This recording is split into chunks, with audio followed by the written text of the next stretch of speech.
오늘도 귀한 하나님의 말씀으로 우리가 깊은 연구를 하게 되시기를 바랍니다. 여러분, 아담이 우리의 첫째 조상인데요. 혹시 직업이 뭔지 아세요? 직업? 예.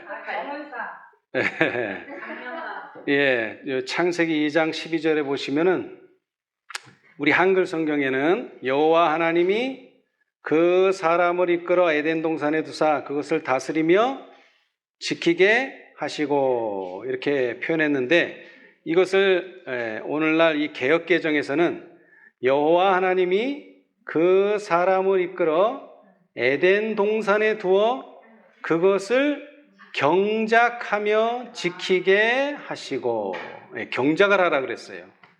그래서 증언의 말씀에 보니까 교사는 농업에 대하여 말씀하신 성경 구절에 주목해야 한다. 곧 땅을 가는 것은 인류에 대한 하나님의 경륜이었고, 전 세계의 지배자였던 첫째 사람 아담은 농사 지을 동산을 받았으며, 또한 이 세상에서 가장 위대하고 고결한 사람들 중 많은 이들이 밭을 가는 사람이었다는 사실이다. 예. 자, 여러분, 성경에서 가장 잘 알려진 사람 중에 농사 짓는 사람이 누가 있을까요? 첫째는 가인이 농사를 지었어요. 그 다음에는 노아 홍수가 끝나고 9장 20절에 보면, 창세기 9장 20절에 보면 노아가 농업을 시작하여 포도나무를 심었다. 노아도 농부였어요. 그 다음에 또 누가 있을까요? 엘리사. 왕상 열왕기상 19장 19절에 보면 그가 부름을 받았는데, 언제 부름을 받았느냐? 엘리야가 거기서 떠나 사밧의 아들 엘리사를 만나니 저가 12결의 소를 앞세우고 밭을 가는데 자기는 12째 결의와 함께 있더라. 그래서 이 엘리사도 농부예요. 자, 그 다음에 우리 새 천사의 기별에 관련된 사람 또 누가 농부예요? 윌리엄 밀러도 농부죠. 엘렌 G 화이트는 아니고 제임스 화이트도 농부예요. 그죠? 이 윌리엄 밀러에 대해서는 대쟁2, 각시대 대쟁2 317페이지에 그리스도의 재림을 선포하는 일을 지도하도록 하나님의 택하심을 입은 윌리엄 밀러는 성경의 권위를 의심하면서도 진심으로 진리를 알고자 갈망한 착실하고 정직한 농부였다. 그럼 왜 이렇게 농부들이 신앙하는 사람 중에 많을까요? 아까도 읽어드렸지만 땅을 가는 것은 인류에 대한 하나님의 경륜이었다. 그래서 이 구속의 경륜이라는 것이 인류를 구원하시는 하나님의 구속의 계획인데, 하나님께서는 땅 가는 것을 인류에 대한 하나의 계획으로 여기셨어요. 그래서 예수님께서 비유를 드셨는데 그 첫 번째 비유가 뭡니까? 농사에 관련된 비유예요. 자, 우리 시대의 소망을 보겠습니다. 다 함께. 찾으신 분 한번 읽어보세요. 시대의 소망 333페이지. 잠잠하고 고요하라 장이죠. 그 첫 단락 한번 읽어보세요. 그날은 예수님의 생애 중에서 다사한 날이었다.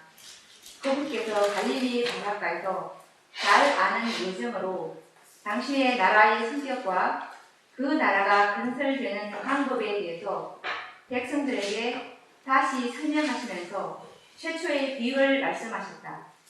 그분께서는 당신의 사업을 씨 뿌리는 자의 일에 비유하셨고, 당신의 나라의 발전을 겨자씨의 성장과 가루 서말 속에 넣은 누룩의 영향에 비유하셨다. 의인과 악인의 최후에 대해 불리는 곡식과 가라지, 그리고 고기잡이 그물의 비유로 설명하셨다.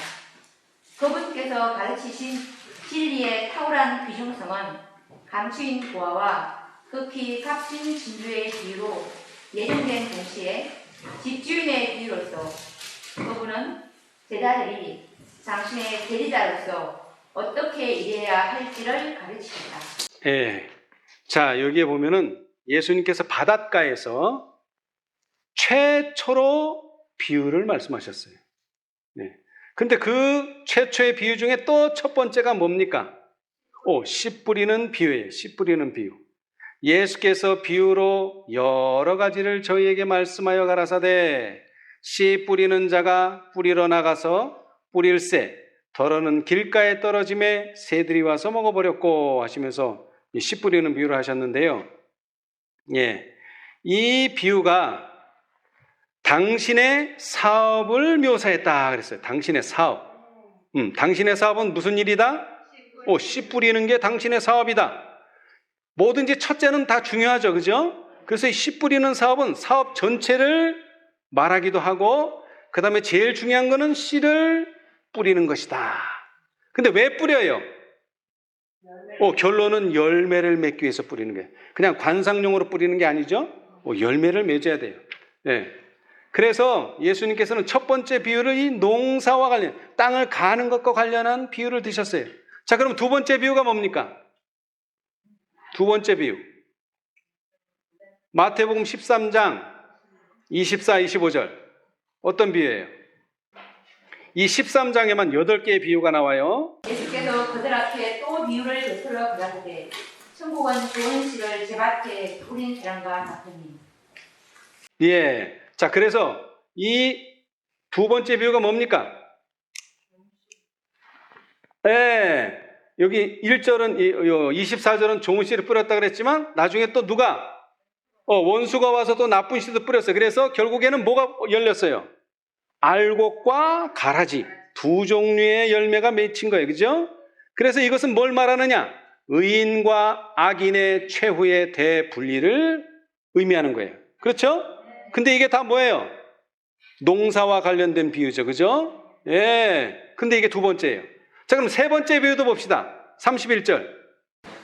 또 비유로 베풀어 가라사대 천국은 마치 사람이 자기 밭에 갖다 심은 겨자씨 하나를 같으니. 예, 이번엔 겨자씨 비유인데 요거는 당신의 나라의 발전을 말하는 거예요. 그런데 요것도 뭐하고 관련됐어요, 지금? 농사하고 관련된 비유예요. 그죠? 세 번째. 자, 첫 번째도 농사하고 관련돼 있고, 두 번째도 농사하고 관련돼 있고, 세 번째까지 농사하고 관련돼 있어요. 자, 그런데 한 가지 좀 이상한 점이 있어요. 뭐가 이상하냐? 자, 여러분, 씨를 심었어요. 그럼 어떻게 되죠? 싹이 나서 자라야죠. 그 다음에는요? 열매를 맺죠. 그러니까 이 성경은 말해서 싹이고 이삭이고 충실한 열매. 요게 3단계가 딱 맞는데 설명을 어떻게 하셨느냐? 첫 번째가 씨 뿌린다. 그럼 두 번째는 뭐가 와야 돼요? 자라나는 게 나와야 돼요. 자라나는 게. 그러니까 겨자씨 비유가 두 번째에 와야 되는데 예수님이 이걸 두 번째에 넣지 않았어요. 세 번째에 넣었어요. 두 번째는 오히려 열매 맺는 거예요. 알곡과 가라지 열매를 나누는 걸 얘기했어요. 왜 이렇게 순서가 바뀌었을까요? 씨를 심고 자라서 열매를 맺어야 되는데. 응? 왜 열매가 먼저 오냐 이 말이에요. 씨 뿌린 다음에. 자, 여러분, 믿음이 뭐죠? 믿음이 열매는 아니고 믿음은 바라는 것들의 실상. 자, 씨를 심었어요. 그럼 뭐를 바라보는 거예요 지금? 열매. 그래서 이게 두 번째 오는 거예요. 믿음은 바라는 것들의 실상이다. 그러니까 씨가 심겨지면 이제 어떻게 살아야 돼요? 믿음으로 살아야 돼요. 그래야지 열매가 맺히죠. 예, 그래서 두 번째 온 거예요. 그렇죠? 자, 이제 세 번째까지 농사와 관련됐는데, 자, 네 번째를 봅시다. 그럼 네 번째. 33절. 또 비유로 말씀하시되 천국은 마치 여자가 가루 소말 속에 갖다 넣어 전부 부풀게 한 누룩과 같습니다. 예, 누룩의 비유예요. 누룩의 비유. 예, 이 누룩의 비유도 뭡니까? 당신의 나라의 발전. 다시 말하면 무슨 비유와 똑같아요? 겨자씨 비유하고 똑같아요. 그런데 목사님, 이거는 농사하고 별로 관련이 없네요. 예, 관련이 좀 없어요. 그런데 의미는 겨자씨 비유하고 같기 때문에 간접적으로 농사하고 관련이 있는 거예요. 그죠? 예. 자, 그 다음에 우리 여기에서 생각할 게 뭐냐면, 자, 오늘날 많은 그리스도인들이 뭘 강조해요? 씨 뿌리는 거. 그 다음에는요, 열매 맺는 거를 강조해요. 그죠? 그거는 우리의 생각인데 예수님은 뭘 강조했을까요? 자, 다시 얘기할게요. 자, 첫 번째, 씨 뿌리는 비유. 씨 뿌리는 거 얘기했어요. 그 다음에 뭐예요? 열매 얘기했어요. 두 번째. 그 다음에 세 번째는 자라나는 거, 겨자씨. 그 다음에 네 번째는 가루 서말. 이것도 자라나는 거예요. 발전. 진리의 발전. 그러니까 예수님은 뭘 강조했어요? 발전은 두 번이나 강조해서 얘기했어요. 두 번. 근데 오늘날 사람들은 그거는 강조 안 해. 씨 뿌리는 거 그냥 씨를 뿌려야 된다. 그냥 막 온 세상에 뿌려야 된다. 그 다음에 뿌렸으면 이제 열매를 맺어야 된다. 사람들은 그걸 강조해요. 근데 예수님은 발전하는 걸 더 강조했어요. 예. 자, 그 다음에 다섯 번째 비유는 뭐예요? 다섯 번째 44절.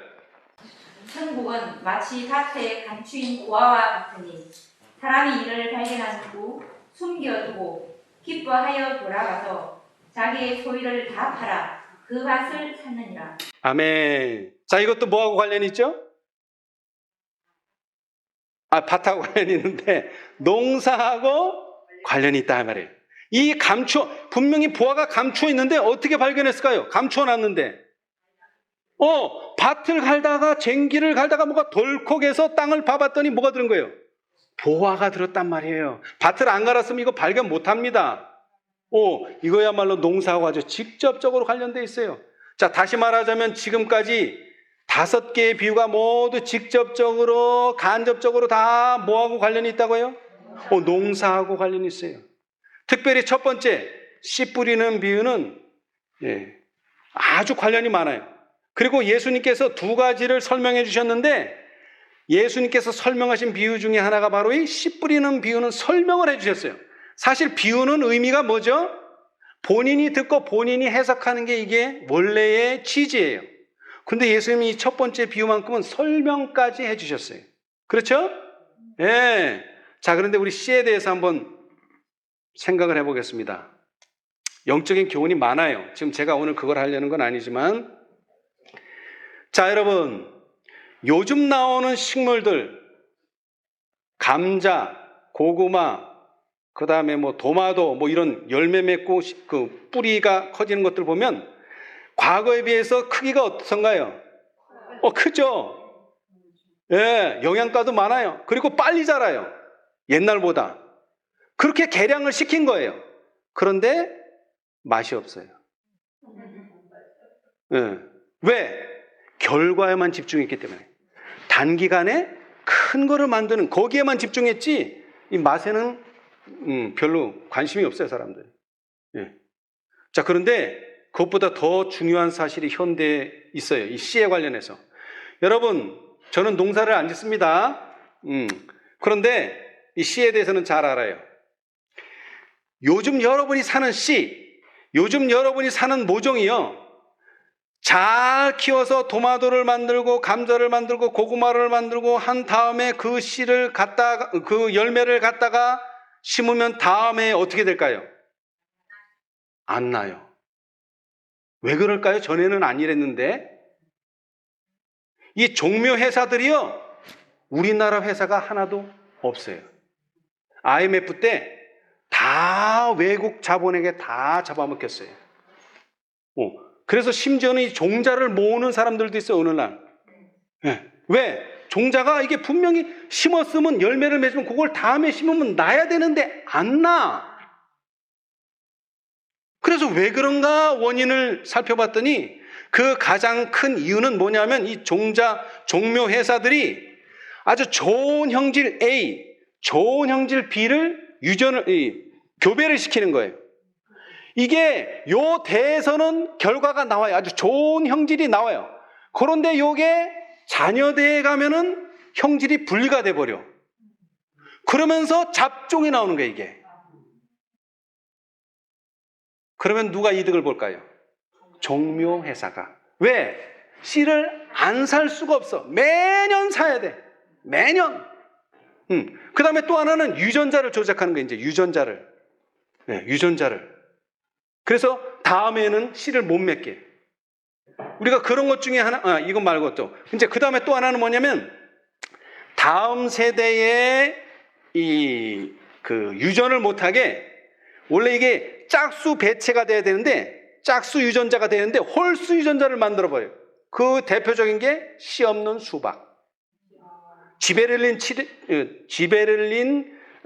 그 효과를 주면은, 처리를 하면 이게 개체수가 변화가 돼가지고, 이게 원래 짝수가 돼야지 딱 나눠서 또 교배하고 딱 나눠서 짝수로 돼서 교배하고 이러는데 홀수를 만들어 버려서 다음에는 씨를 맺지를 않아요.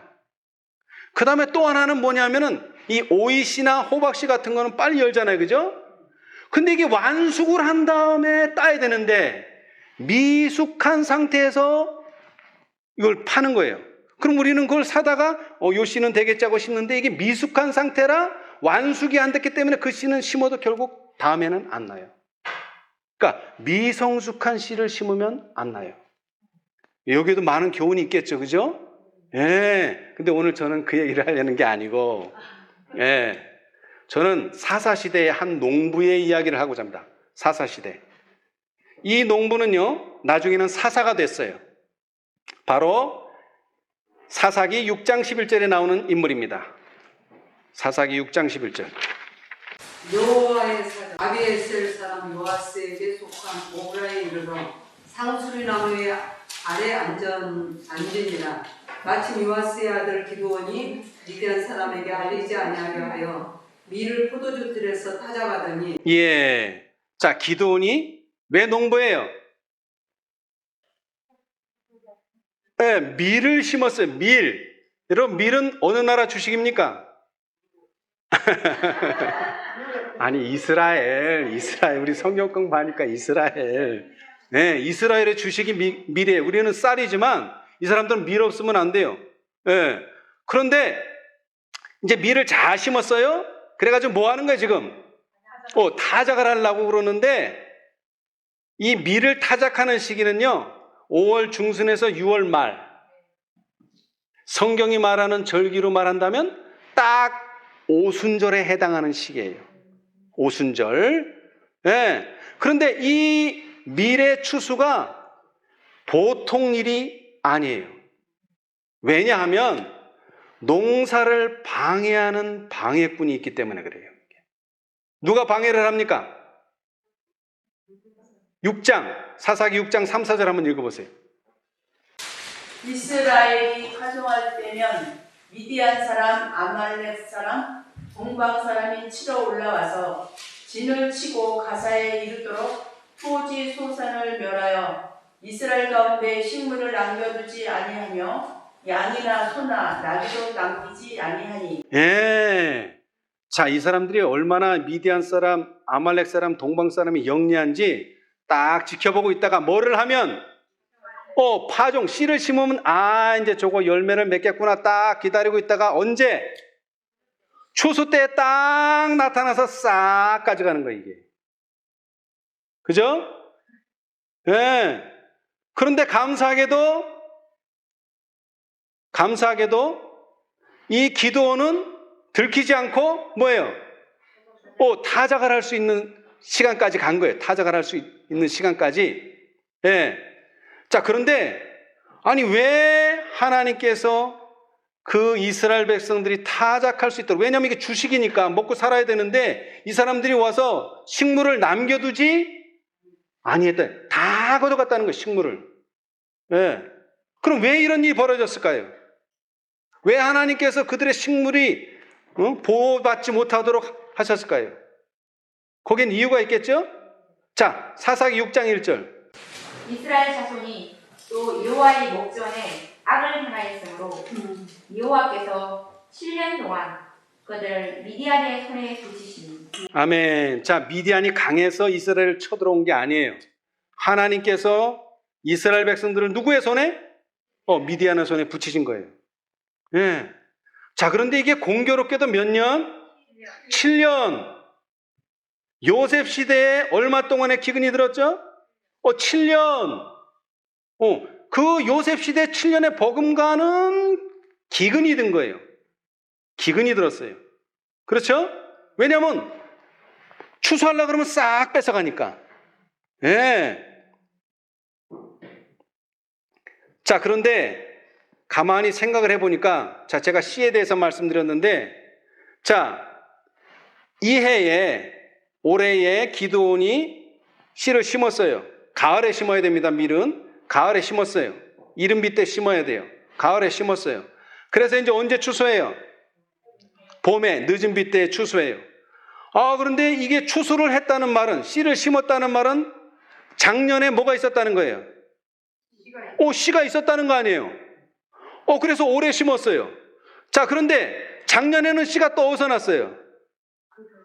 재작년에 심었다는 거 아니에요? 그죠? 그럼 재작년에 씨는 또 어디서 나왔어요? 그 재작년에. 다시 말하면 이 7년 동안 기드온은 계속 씨를 심고 씨를 받고 씨를 심고 씨를 받았다는 거예요. 이게. 네. 한 해도 쉬지 않았다는 거예요. 쉬면은 씨는 없습니다.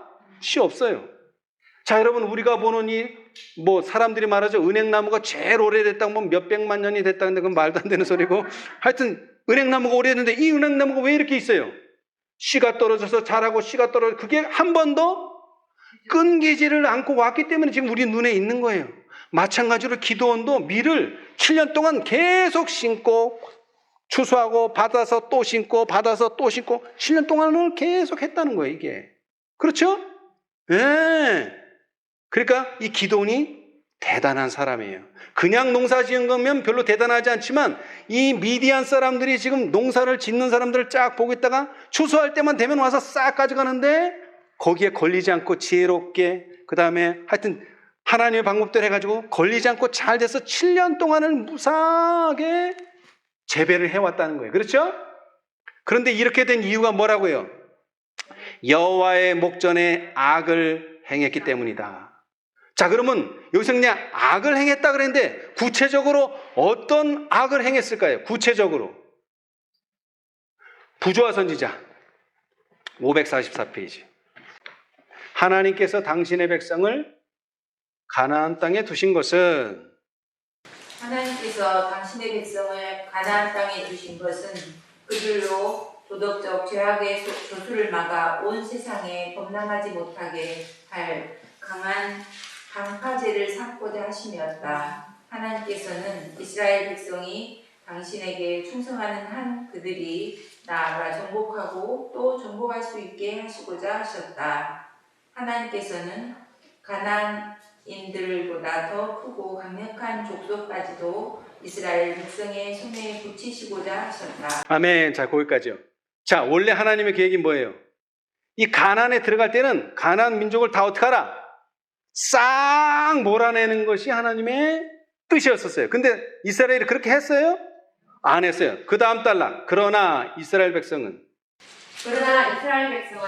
그들의 숭고한 운명을 돌아보지 않고 안일과 방종의 길을 택하여 가나안 정복을 완수할 기회를 잃었으며 여러 세대 동안 선지자가 너희의 눈에 가시와 옆구리에 찌르는 것이 있으리라 라고 예언한 바와 같이 그들은 남아있던 우상 숭배하는 백성들로부터 압박을 당하였다. 이스라엘 사람들은 열방과 섞여서 그 행위를 배웠다. 그들은 가나안인들과 작혼하였고 우상 숭배는 연병과 같이 온 땅에 퍼졌다. 아멘. 자, 그들의 구체적인 악행이 뭐예요? 우상 숭배. 근데 이 우상 숭배에 왜 빠지게 됐어요? 섞였는데 왜 섞였어요? 안일과 방종의 길을 택하여 점점 우상 숭배하는 사람들하고 교제하면서 자기도 모르는 사이에 빠져 들어갔다 이 말이에요. 그렇죠? 예. 자, 구체적인 죄는 우상 숭배예요. 그러나 그 우상 숭배는 한꺼번에 들어온 게 아니라 조금씩 안일하고 방종하는 틈에 조금씩 스며들어와서 이제는 연병과 같이 이스라엘 온 땅에 퍼져버린 거예요. 뭐 할 수 없는, 회복할 수 없을 정도까지 된 거예요. 그렇죠?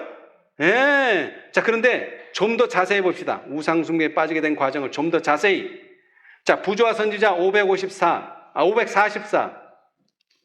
544의 그 뒷부분 여호수아에게 교훈을 받은 세대가 여호수아에게 론을 받은 세대가 사라지기까지는 우상 숭배가 거의 머리를 들지 못했으나 부모들은 그들의 자녀들의 배도의 길을 준비하였다.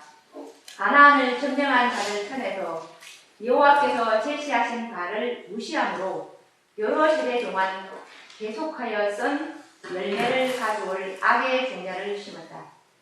히브리인의 단순한 습관이 그들로 신세상의 건강을 누리게 하였으나 이방인들과 교제함으로 인하여 그들은 식욕과 정욕에 강용하게 되었으며 그들의 체력은 점점 감소되고 지적 도덕적 능력은 약화되었다. 이스라엘 사람들은 그들의 죄로 인하여 하나님을 떠나게 되었다. 그러므로 하나님의 능력이 그들로부터 물러가서 그들은 더 이상 저희 원수를 이길 수가 없었다.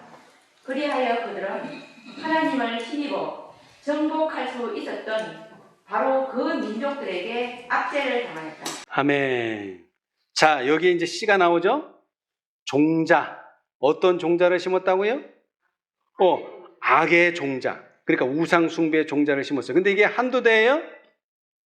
여러 세대 동안. 여러분, 종자, 씨라는 말의 의미는 첫 번째 원인. 씨를 심으면 결국 뭐를 보죠? 열매를 보게 돼요. 그리고 이 씨는 계속 반복되는 거예요. 그 열매가 또 씨가 되고, 씨가 또 열매가 되고, 열매가 또 씨가 되고. 계속 반복되는 거예요. 그죠? 그런데 좋은 열매를 심었더라면 얼마나 좋았겠습니까? 많은 이 부모들이 여호수아가 살아있을 때는 잘 하다가 여호수아가 죽고 나니까 이 부모들이 점점 우상숭배에 빠져들어서 결국 이 씨는 열매를 맺고 씨는 열매를 맺고 이제는 온 땅에 그 씨가 퍼진 거예요. 악의 종자가. 그래서 어디까지 온 거예요? 이제 기드온의 세대까지 온 거죠. 기드온의 세대까지. 예. 자, 이 악순환을 어떻게 합니까? 끊어야 돼요. 이 악순환을 끊지 않는 이상 이스라엘은 절대로 하나님의 보호를 받을 수가 없어요. 그런데 감사하게도 7년 동안만 이런 상태에 있고 7년이 끝나면서 이제 누가? 기드온이 나타나서 이 악순환을 끊어버리고 결국 뭐를요? 이스라엘 백성들을 이런 적으로부터 보호해 줄 수 있는 사사가 된 겁니다. 그렇죠? 예. 자, 그런데 이 우상숭배로 말미암아 이 이스라엘이 칼과 기근으로, 이 칼과 기근이라는 표현은 예레미야, 에스겔에서 아주 자주 나옵니다. 그런데 이 기드온의 시대에도 똑같았어요. 칼이라는 건 뭐예요? 전쟁. 이 미디안, 아말렉, 동방 사람들에서 전쟁을 통해서 뭐예요? 식량을 싹 뺏어가는 거예요. 그냥 날씨가 안 좋아서 식량이 없는 게 아니라 날씨는 좋은데 그들이 추수만 하면 다 걷어가는 거예요. 추수만 하면. 그러니까 이게 칼과 기근과 똑같죠. 그죠? 예. 자, 우리 545페이지. 이때 상황을 좀 잘 설명해 주니까 성경보다도 한번 읽어보겠습니다. 545. 가나안 남쪽에 사는 아말렉인들은 동쪽 변경과 사막 저편의 미디안 족속들과 함께 여전히 이스라엘 백성에게 무자비한 원수들이었다. 미디안 족속은 모세 시대에 이스라엘 백성에게 거의 멸망되었으나 그 후에 크게 증가하고 수요도 많아져서 강대하게 되었다. 그들은 복수하기를 갈망하고 있었다. 차제 하나님의 보호의 손길이 이스라엘 백성을 떠났으므로 기회는 이르러 왔다. 요단 동편 족속뿐 아니라 온 땅이 파괴로 인하여 고통을 당하였다. 메뚜기 떼 같은 사막의 거칠고 맹렬한 거민들이 양떼와 소떼를 가지고 그 땅에 무리를 지어 들어왔다. 그들은 멸망시키는 전염병처럼 요단강으로부터 팔레스틴 평야에 이르기까지 온 나라에 퍼졌다. 그들은 곡식이 익기 시작하면 들어와서 토지의 마지막 소산을 거두기까지 머물러 있었다. 그들은 토지 소산을 빼앗고 거민들을 약탈하고 학대한 후에 사막으로 돌아갔다. 그러므로 개활지에 살던 이스라엘 백성들은 그들의 집들을 버리고 성벽이 있는 성읍으로 모여들거나 성취해서 피난처를 구했다. 심지어는 산 중에 있는 동굴과 바위로 된 요새에서 의지할 곳을 찾을 수밖에 없었다. 이 같은 압박이 7년간 계속된 후에 백성들이 고통 중에서 여호와의 견책에 주의하고 자신들의 죄를 자복했으므로 하나님께서는 다시 그들을 위하여 구원자를 일으키셨다. 아멘. 그래서 그 구원자가 기도원이 된 거죠. 그죠?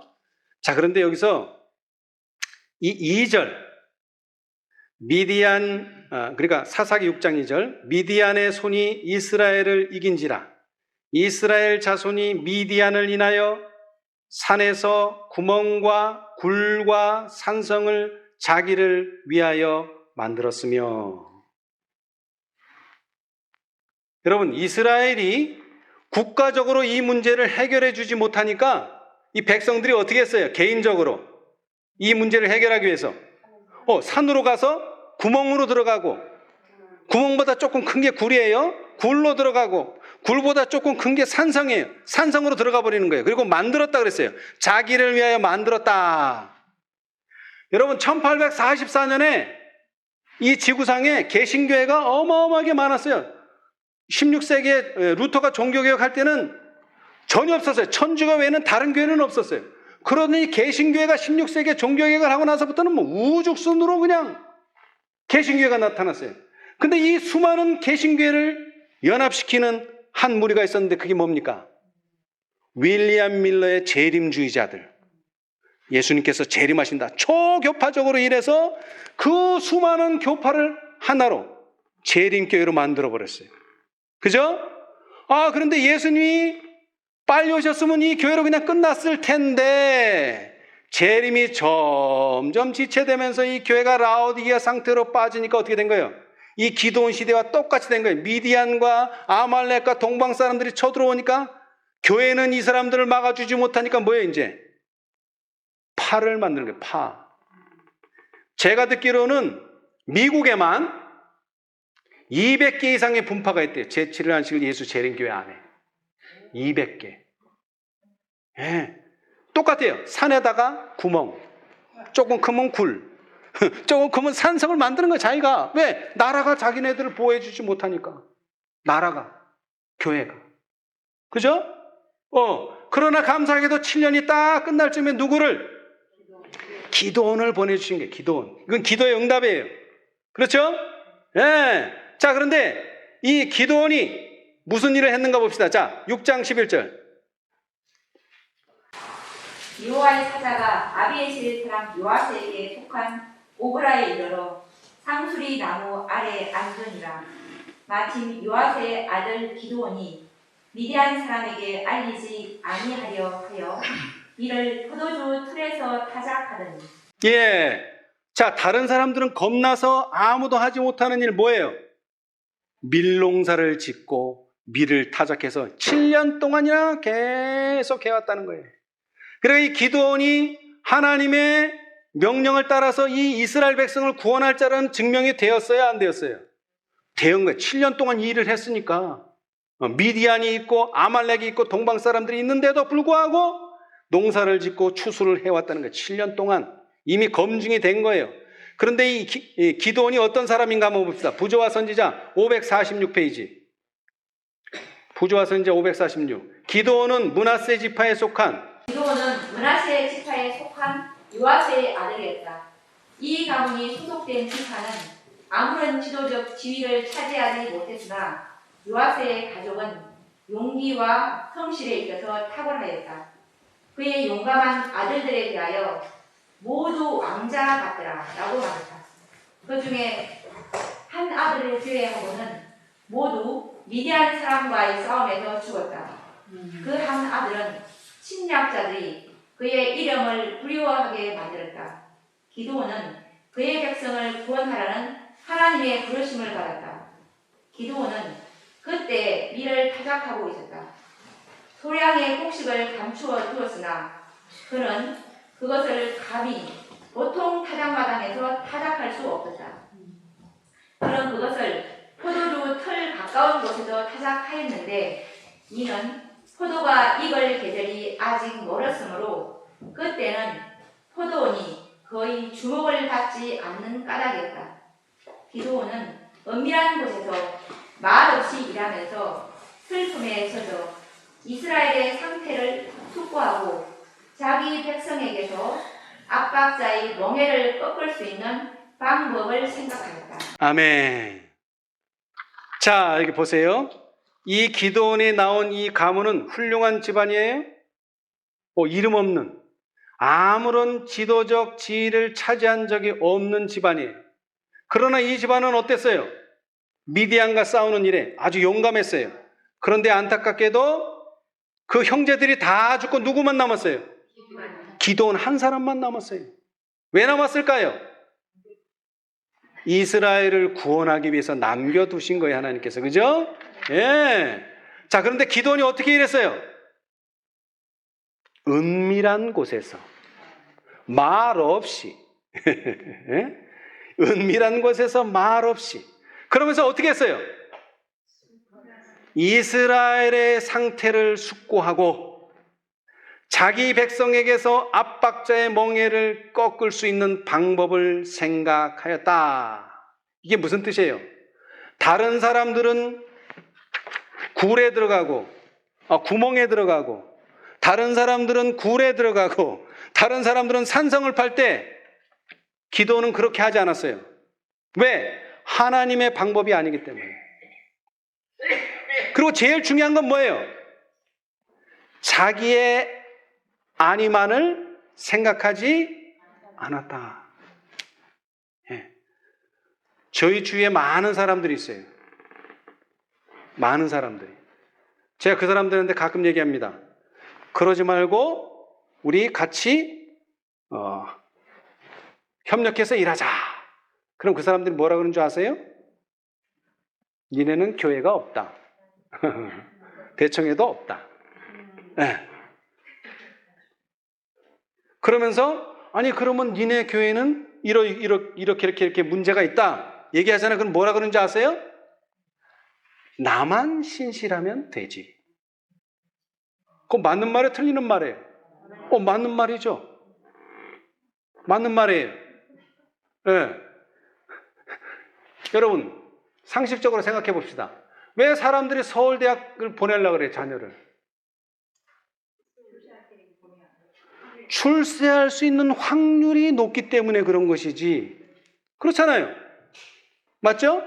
근데 정작 서울대학교를 갔는데 실업자 많아요. 그렇잖아요. 네. 근데 왜 다 서울대학교에 목을 매냐 말이에요. 성공할 확률이 높기 때문에 그래요.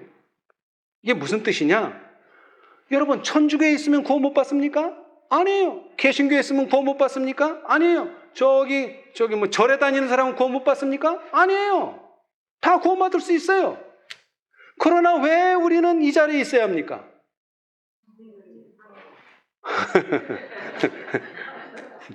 물론 확률도 확률이지만 하나님의 일을 하기 위해서 있는 거예요. 우리는 구원받기 위해서 여기 있는 게 아니라. 무슨 뜻인지 아시겠어요? 구원은 누구든지 받을 수 있어요. 주 예수를 믿으라. 그러면 너희가 구원을 얻으리라 해요. 거기 장소가 있어요? 어디 있어야 된다고? 없어요. 예수 믿으면 돼요. 그런데 하나님의 일은 장소가 있어요. 네. 예수님께서 왜 제자들한테 예루살렘에 이 성에 머무르라 그랬어요? 아무데나 있으면 그냥 내리면 되지. 아무데나 있으면. 장소가 뭐 그렇게 중요해? 내리면 되지. 그러나 하나님의 종들은 장소가 중요하다. 그게 씨 뿌리는 비유에 나와 있잖아요. 예? 씨를 돌밭에 뿌리면 나요, 안 나요? 아무리 좋은 씨 뿌려도 안 나. 그죠? 그래서 거기서 강조하는 게 뭐예요? 어디다 뿌리느냐. 이게 중요한 거예요. 어디다 뿌리느냐. 예. 장소가 중요해. 장소가. 예. 자, 여기도 보세요. 기드온이 자기가 7년 동안 농사를 지었지만 이제 내가 우리 식구들은 다 먹고 살겠다가 아니죠. 이스라엘의 상태를 숙고하고 자기 백성에게서 압박자의 멍에를 꺾을 방법을 생각했다. 그렇기 때문에 하나님께서 이 기드온을 보호해 주신 거예요. 그렇죠? 예. 근데 일을 어떻게 했어요? 막 떠벌리면서 했어요? 그러면 큰일 나죠. 큰일 나. 이 미디안한테. 예? 기도는 은밀한 곳에서 말 없이 그러면서도 이스라엘을 생각하면서 일을 했다 이 말이에요. 예. 우리가 어떻게 일해야 될지 알겠죠? 예. 자, 그 다음에 이 미디안을 부르실 때에 언제 부르셨어요? 언제? 밀을 타작할 때. 제가 아까 뭐라 그랬죠? 언제라고? 이 7개의 절기가 있어요. 이스라엘은 7개. 그런데 5개의 절기는 날짜가 있어요. 날짜. 6월절 며칠?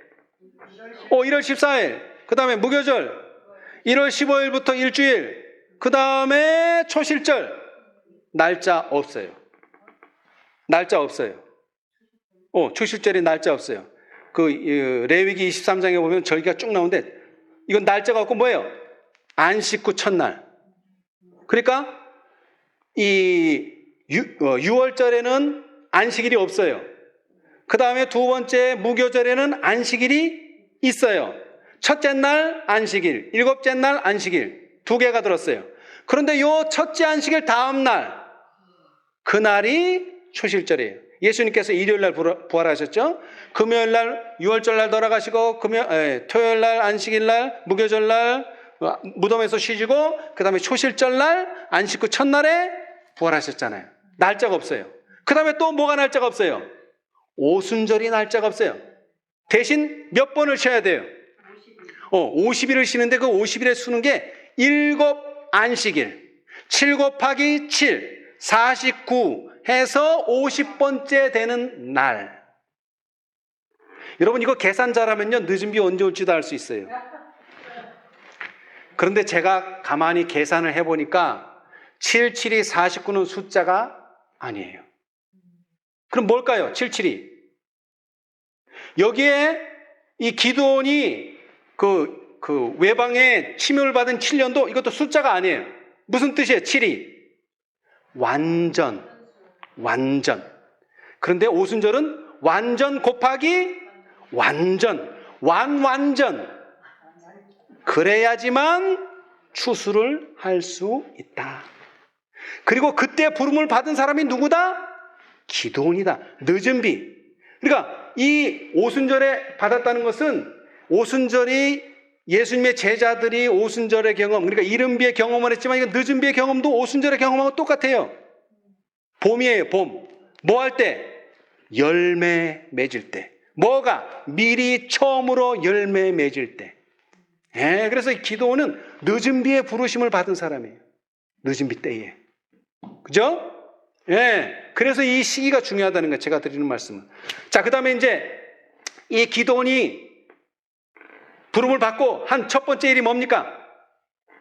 아까도 말했지만 우상 숭배의 악순환, 우상 숭배의 대물림을 끊어야 돼요. 자, 이제 봅시다. 547페이지 부조화 선지자. 여러분 이런 설교는 많이 들었을 거예요. 기드온의 300명의 군사. 너무나 어떤 교회에서든지 많이. 근데 기드온이 한 첫 번째 일은 저도 오늘 요번에 공부하면서 야, 이런 일을 했었구나. 여기는 주목하지 않아요, 사람들이. 자, 동양인의 배도에 가담한 기드온의 아버지 요아스는 그가 사는 오브라에 바알신을 위하여 거대한 제단을 쌓았으며 그 성읍 백성들이 거기서 예배했다. 기드온은 이 제단을 폐파하고 그의 헌물을 불살라 드리는 그 반석 위에 여호와의 단을 세우고 여호와께 희생제물을 드리라는 명을 받았다. 하나님께 제물을 드리는 일은 제사장들에게 위임되었고 실로의 제단에서만 드리도록 제한되었다. 그러나 의식을 제정하시고 그 모든 제물을 받으시는 하나님께서는 그 요구를 변경시키실 권한도 가지고 계셨다. 이스라엘의 구원보다 먼저 바알신 숭배에 대한 엄숙한 항의가 앞서야 했다. 기드온은 그의 백성의 원수와 싸우러 나아가기 전에 우상 숭배에 대하여 전쟁을 선언해야 하겠다. 아멘. 이 일이 먼저 와야 된다는 거예요. 예? 아버지 세대, 부모 세대의 우상 숭배에서 벗어나야 돼요. 그렇죠? 네. 왜 벗어나야 돼요? 여기서 벗어나지 않으면 계속 뭐가 오는 거예요? 악의 종자가 심겨지고 열매 맺고 심겨지고 열매 맺고 일이 계속되기 때문에 이거를 해결하지 않는 이상 뭐 할 수 없다? 전쟁에서 승리할 수 없다. 네. 그래서 이 기도는 농부였어요. 이때 당시만 해도. 제사장이었어요? 농부였어요. 그런데 뭐를 드리라는 거예요, 지금? 제사를 드리라. 제사장이 해야 될 일이죠. 첫 번째. 그 다음 두 번째는 이 제단이 어디에 있었어요? 그때 당시에. 실로에 있었어요. 근데 여기는 실로도 아니에요. 그런데 장소도 틀려. 본인은 제사장도 아니야. 그런데 뭐를 드리라? 제사를 드리라. 형식이 없는 거예요. 이때 당시에는. 근데 누구의 명령이니까? 하나님의 명령이니까. 그래서 사사기 6장 25절로부터 보면 이날 밤에 여호와께서 기드온에게 이르시되 내 아비의 숫소 곧 7년 된 둘째 숫소를 취하고 내 아비에게 있는 바알의 단을 헐며 단 곁에 아세라상을 찍고 또 이 견고한 성 위에 내 하나님 여호와를 위하여 규례대로 한 단을 쌓고 그 둘째 숫소를 취하여 내가 찍은 아세라 나무로 번제를 드릴지니라. 이에 기드온이 종 열을 데리고 어떻게 하되 여호와의 말씀하신 대로 행하되. 이게 개혁입니다. 여호와의 말씀하신 대로 하는 게 개혁입니다. 이 개혁이 있었기 때문에 뭐예요? 기드온이 승리할 수 있었던 거예요. 이것 없이는 기드온이 승리하고 싶어도 승리할 수가 없어요. 왜요? 이스라엘의 구원보다 먼저 바알신의 숭배에 대한 엄숙한 항의가 앞서야 했다. 늦은 비도 마찬가지예요. 이 일을 하지 않으면 절대로 받을 수 없습니다. 네. 자, 그런데 아까도 종자에 대해서 얘기했지만, 자, 베드로전서 1장 23절 한번 읽어보세요.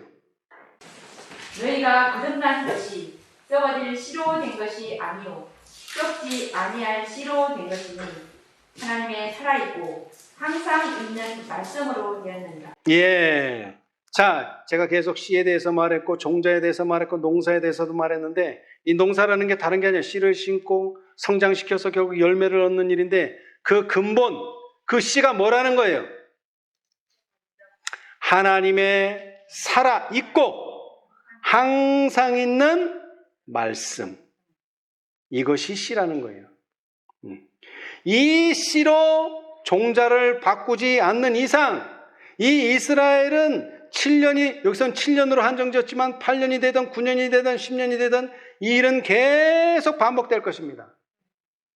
예. 그리고 자기 혼자 살기 위해서 굴로 들어가고, 그죠? 그 다음에 뭐예요? 굴로 들어가고, 산성으로 들어가고, 구멍으로 들어가봐야 자기는 살겠죠. 그러나 궁극적으로는 하나님의 일은 이스라엘 백성은 계속 외세의 침략을 받는 거예요. 그러면 뭐예요? 세상 사업은 끝나지 않고 계속 지체되는 거죠, 뭐. 네. 여러분, 기도원을 언제 부르셨다고요? 오순절에. 그런데 또 한 농부가 있어요. 제가 다음 시간에 할 건데 이 두 농부의 일이 오늘 우리가 잘 관찰하고 그 농부의 일들을 잘 교훈받는다면 우리는 앞으로 있을 모든 일, 여러분 지금 이 세상에서 떠들고 있는 일이 뭡니까? 떠들고 있는 일이 뭐예요? 전쟁이죠.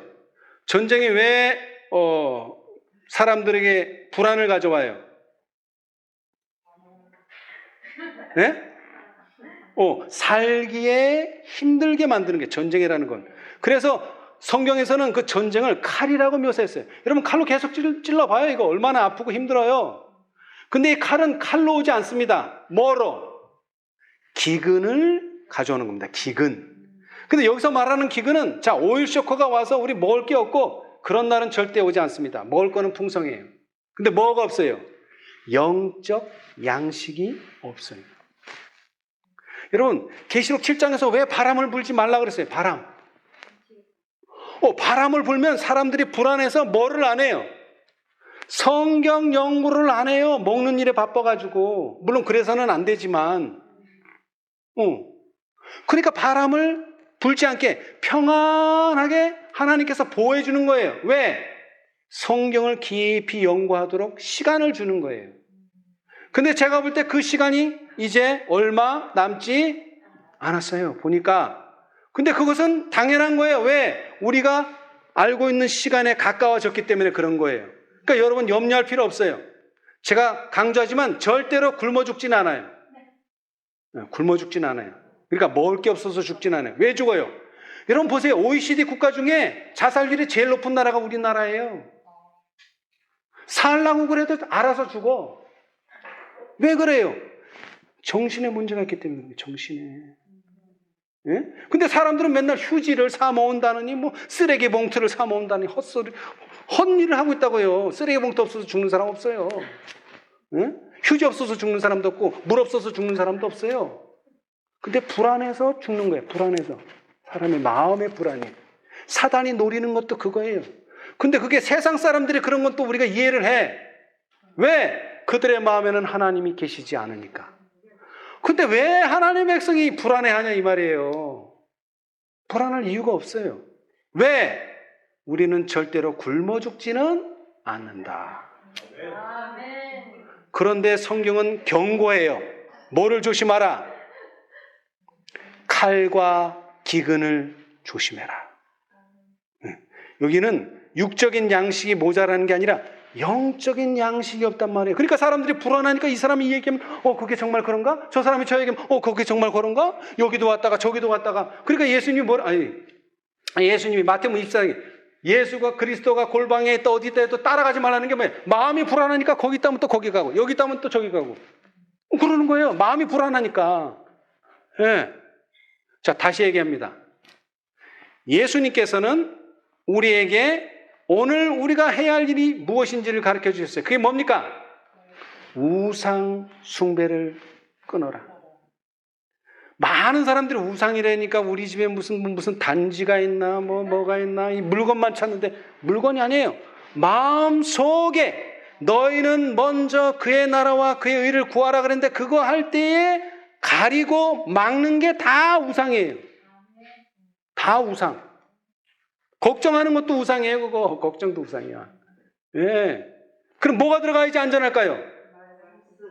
씨앗이 들어가야 되는 게 씨앗이에요. 마음속에 씨앗이. 예? 그러면 그 씨앗은 어떻다고요? 하나님의 살아있고 항상 있는 말씀. 이 살았다는 게 얼마나 중요해요.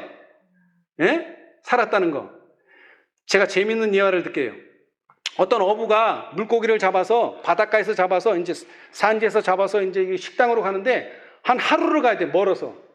근데 하루가 지나면 다 죽어. 다 죽어. 비싼 고기인데 그냥 하루만 가면 다 죽어. 그래서 이게 산소가 모자라나 그래서 산소도 넣는데 그래도 죽어. 그래서 이 사람이 무슨 깨를 썼느냐 하면은 그 물고기에 원수 물고기를 한 마리 딱 수족관에 넣어놨어. 그랬더니 하루가 지났는데도 쌩쌩해. 왜 그랬을까요? 원수를 피해 다니느라고 그냥 막. 여러분, 우리가 평안할 때 어떻게 돼요? 분명히 하나님께서 성경 공부하라고 평안을 줬는데 이 사람들이 자기 의무, 자기 해야 할 일에 안일과 무사태평으로 하다가 뭐에 빠지는 거예요, 결국? 우상숭배에 빠지는 거예요. 그래서 그 사람이 그 원수 물고기 하나 넣었더니 그 원수 물고기 피하느라고 요리 피하고 저리 피하고 하다 보니까 하루가 지난 거야. 그렇죠? 여러분, 우리 앞에 원수가 있는 이유, 짐승이 있는 이유는 왜 그래요? 그 짐승을 잘 살피는 것도 중요하지만 그 짐승으로 말미암아 우리가 더 단련을 받고 어떻게 되는 거예요? 자, 이 이른비가 오순절날에 왔지만 사실은 이 오순절날에는 씨를 심은 거예요. 파종계예요. 그렇죠? 그런데 이 큰 시대를 보면은 1260년 동안 이 교회가 뭘 받았어요? 핍박을 받았죠. 왜 하나님께서 1260년 동안이나 100년도 아니고 200년도 아니고 1260년이라고 하는 긴 세월 동안 핍박을 받게 가만히 내버려 두셨을까요? 왜? 연단을 받게 하기 위해서. 연단. 그래서 뭐 하도록? 충실한 열매를 맺도록. 우리는 그 시대에 살지 않았지만 우리는 대쟁투를 읽으면서 그 시대에 얼마나 사람들이 신앙하기 힘들었는지를 읽고 있어요. 여러분 지금 시대 그 사람들이 요즘 태어난다면 뭐라 그럴까요? 야, 거저한다. 니네 정말 신앙 거저해. 네, 그럴 거야 아마. 제가 walden스에 대해서도 얘기했지만 이 로마 그때 당시는요, 너 예수 믿냐? 그래서 믿는다. 그러면 그래. 그러면 너 감옥 가자. 이런 게 아니고 그냥 바로 사형이에요. 사형. 바로 사형. 그러니까 이 사람들이 로마를 피해서 어디로 들어간 거예요? 여기도 말했지만 산으로 들어간 거예요. 그들이 쫓아올 수 없는 산으로. 그래서 형성된 사람들이 walden스인들이고 그들에 의해서 우리가 지금 보고 있는 성경이 필사되고 전해져서 지금 우리가 읽고 있는 거예요. 그 사람들의 일도 대단하죠. 자, 그런데 우리는 이제는 더 이상 도망 다니는 일도 아니고 뭐 하는 일이에요? 이제 이 우상 숭배의 대물림을 끊어내고 뭐 하는 일? 이제는 원수를 공격해서 승리하는 일만 남은 거예요, 이제 우리에게는. 그렇죠? 근데 뭐를 끊어야 돼요? 우상을 끊어야 돼요. 우상을 끊지 않고는 절대로 늦은 비 받을 수 없습니다. 근데 그 우상이 우리가 생각하는 어떤 물건이나 이런 게 아니에요. 자기 생각, 자기 견해, 자기 것들. 뭐 대신? 여호와의 말씀 대신. 그것이 자리를 잡고 있다면 우리는 전쟁을 할 수가 없어요. 이제 제가 다음 시간에 하겠지만 여리고를 어떻게 우리가 성을 얻었나? 여리고 성을 전쟁으로 얻긴 했지만 싸웠나요? 총칼은 하나도 안 썼어요. 뭐만? 매일 한 번씩 돌아. 근데 뭐 하면서 돌아야 돼요? 참, 그거는 우리의 상상이고 말하지 말고 오직 무슨 소리? 발자국 소리와 나팔 소리밖에는 아무것도 안 들려요. 여기 똑같아요. 기도원이 어떻게 했어요? 은밀한 곳에서 뭐 없이? 말 없이. 말이 없다는 게 벙어리라는 뜻이 아니라 하나님의 뜻만 받아들인다는 뜻이에요. 자기 의견이 없다는 거예요.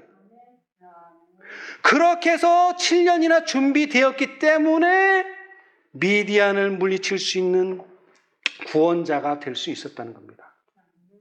오늘 우리도 이제 지금은 늦은 비 시대예요. 그리고 이때 하나님께서는 기드온과 같은 사람을 부르실 거예요.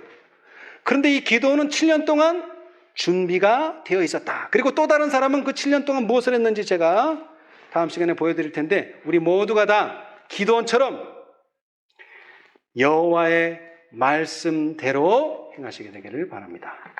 감사합니다. 하늘에 계신 감사하신 저희들의 아버지, 많은 당신의 자녀들 가운데 특별히 농사를 짓는 많은 농부들을 가지고 계셨사오니 그 농부들이 농사를 지으면서 하나님의 구속의 섭리들을 이 땅을 통해서 배울 수 있게 해 주셨사오니 감사합니다. 주님 도와주셔서 우리는 농사를 짓는 분도 있고 또 짓지 않는 분도 있겠지만 우리가 땅의 원리는 잘 알고 있습니다. 무엇이든지 심은 대로만 거둘 수 있습니다.